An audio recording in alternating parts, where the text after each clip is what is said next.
ആലുവയിൽ തെരുവുനായയുടെ ആക്രമണം. KSRTC bus station പരിസരത്ത് 15ഓളം പേർക്ക് കടിയേറ്റു.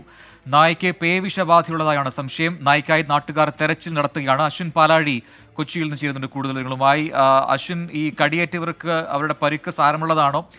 നായയെ പിടികൂടാൻ കഴിഞ്ഞിട്ടുണ്ടോ ഇതിനോടകം? പ്രജിൻ, ഇന്നലെ വൈകുന്നേരം മുതലാണ് ഈ നായ ആലുവ നഗരമധ്യത്തിൽ നിരവധി ആളുകളെ കടിച്ചത്. അത് ഇന്ന് ഉച്ചയ്ക്കും ഈ ആക്രമണം ഉണ്ടായി. ആകെ 15ഓളം പേർക്കാണ് ഇതുവരെ ഈ തെരുവ് നായയുടെ ആക്രമണം ഏൽക്കേണ്ടി വന്നത്. മുഖത്തും കയ്യിലും കാലിലുമായി ഗുരുതരമായി പരിക്കേറ്റ ആളുകളുണ്ട്. ഇവരെല്ലാം വിവിധ ആശുപത്രികളിലായി പ്രവേശിപ്പിച്ചിരുന്നു. എന്തായാലും ഇതുവരെയും നായ പിടികൂടാനായിട്ടില്ല. ഇതിന് പേവിഷബാധയുണ്ടോ എന്നുള്ള സംശയം നാട്ടുകാർ മുന്നോട്ട് വയ്ക്കുന്നുണ്ട്. അതുകൊണ്ട് തന്നെ നാട്ടുകാർ തന്നെ മുൻകൈയെടുത്ത് നായയെ കണ്ടുപിടിക്കാനുള്ള തെരച്ചിലും ആരംഭിച്ചിട്ടുണ്ട്.